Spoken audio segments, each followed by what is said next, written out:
আবার বাংলাদেশ দলে ডাক পেলেন ফাহমিদুল ইসলাম। নতুন করে উত্তেজনা ফুটবল অঙ্গনে। বাংলাদেশ ফুটবলে আবার আলোচনার কেন্দ্রবিন্দুতে সেই নাম ফাহমিদুল ইসলাম। ইতালির ক্লাব ফুটবলে খেললেও হৃদয়ে তিনি লাল সবুজ জার্সিকে ধারণ করেন। বাফুফের ডাক পেয়ে আবারও জাতীয় দলে ফিরছেন এই তরুণ প্রতিভা। কিন্তু কেন তাকে আগে বাদ দেওয়া হয়েছিল? এবার কি তিনি মূল দলে সুযোগ পাবেন? জানুন এই ভিডিওতে। ইতালির চতুর্থ বিভাগে খেলেন ফাহমিদুল ইসলাম। ক্লাবের নাম ওলবিয়া কালসিও। আজ বাফুফে আনুষ্ঠানিকভাবে ক্লাবকে চিঠি দেয় ফাহমিদুলকে ছাড়পত্র দেওয়ার জন্য।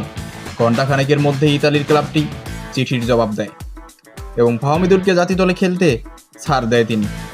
সামাজিক যোগাযোগ মাধ্যমে ক্লাবও বিষয়টি নিশ্চিত করে। এর আগেও মার্চ উইন্ডোতে ভারতের বিপক্ষে প্রীতি ম্যাচের স্কোয়াডে ছিলেন ফাহমিদুল ইসলাম। সৌদি আরবে অনুশীলন করেন পুরো সপ্তাহ, কিন্তু হঠাৎ করে বাদ পড়েন।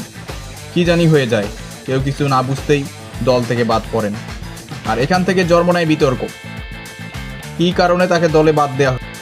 কোচ হ্যাভিয়ার কাবরেরা কেন বাদ দিলেন ফাহমিদুলকে? সেই প্রশ্নে তোলপাড় হয়েছিল সোশ্যাল মিডিয়া।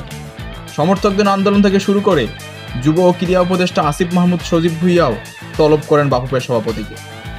এরপর জাতীয় দল কমিটির বৈঠক হয় এপ্রিলের তৃতীয় সপ্তাহে। সেখানে কোচকে স্পষ্টভাবে বলা হয় ফাহমিদুলকে আবার দেখাতে হবে ঢাকার মাঠে। যদি কোচ নানা যুক্তি দিয়ে তাকে বাদ রাখার চেষ্টা করেন, তবুও শেষ পর্যন্ত কাজ হয়নি। আবার তাকে ডাক পড়ল ফাহমিদুলের।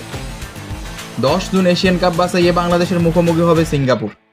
তার আগে 4 জুন আছে একটি গুরুত্বপূর্ণ প্রীতি ম্যাচ। এজন্য ক্যাম্প শুরু হবে 31 মে থেকে। এই ক্যাম্পে শুরু থেকে ফাহমিদুলকে চায় বাফুফে। শুধু ফাহমিদুলই নয়, আরও 2 high profile footballer Hamza Chowdhury ও সামিত সোম, তাদের ক্লাবের সঙ্গেও চলছে আলোচনা।